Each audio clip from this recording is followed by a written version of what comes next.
Hi friends, இன்னைக்கு cook with வனி நிவியில் ஒரு வடை தாங்க பார்க்க போனோம். ஸ்பெஷலான பெருமாள் வடை தாங்க பார்க்க போனோம். தஞ்சாவூர் ஸ்பெஷல் பெருமாள் வடை பார்க்க போகிறோங்க. கருப்பு உளுந்து தோலோட ஒரு டம்ளர் எடுத்துருக்கேங்க.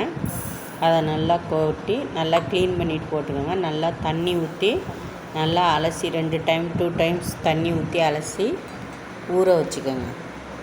நல்லா கையால் பிசைஞ்சு அழிச்சிக்கோங்க. அதோட அழுக்கெல்லாம் வந்துடும். நல்லா பிசைஞ்சு ஒத்தாப்பில் பிசைஞ்சு தண்ணி ஊற்றி தண்ணியை வடிகட்டிடுங்க. இதுமாரி நான் 2 டைம் தண்ணி ஊற்றி அலசி வச்சுக்கிட்டேங்க. திரும்ப ஒரு சொம்பு தண்ணி ஊற்றி ஒரு 15 நிமிஷம் ஊற வச்சுருங்க. ரொம்ப ஊற வைக்கக்கூடாது. தோலோடு இருக்கிறதுனால தோடு இருந்துட்டுருங்க.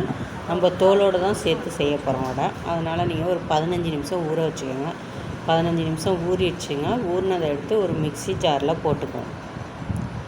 மிக்ஸி ஜாரில் போட்டுக்கிட்டு இதுக்கு தேவையான உப்பு போட்டுக்கிட்டு 1 ஸ்பூன் மிளகு, 1 ஸ்பூன் மிளகு சேர்த்துக்கோங்க. சேர்த்து நல்லா தண்ணி ஊற்றாமல் கெட்டியாக பிசைஞ்சுக்கோங்க.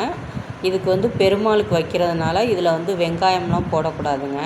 எங்கள் ஊரில் வைகுண்ட ஏகாதசி அன்னைக்கு இந்த வடை செய்வோம்.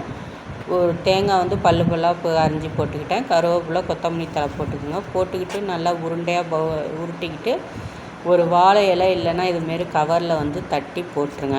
பாருங்கள், சூப்பராக செமையாக வந்துடுச்சு பாருங்கள்.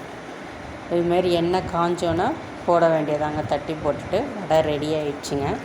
இது பெருமாளுக்கு வைக்கிறதுனால இதில் வெங்காயம்லாம் போடக்கூடாது. இது வைகுண்ட ஏகாதசி அன்னைக்கு எங்கள் ஊரில் நாங்கள் செய்வோங்க பெருமாள் வடை. இந்த வீடியோ பிடிச்சிருந்தால் லைக் பண்ணுங்கள், ஷேர் பண்ணுங்கள், சப்ஸ்கிரைப் பண்ணுங்கள். இதுமாரி உங்கள் குழந்தைகளுக்கு நீங்களும் செஞ்சு கொடுத்து சாப்பிடுங்க. தேங்க்யூ. பாருங்க, அருமையாக ஜம்முன்னு ரெடி ஆகிடுச்சுங்க. பெருமாளோட கிறிஸ்பியாக அப்படி இருப்பாங்க. டேஸ்ட்டு வேறு லெவலுங்க. நீங்களும் செஞ்சு பாருங்கள்.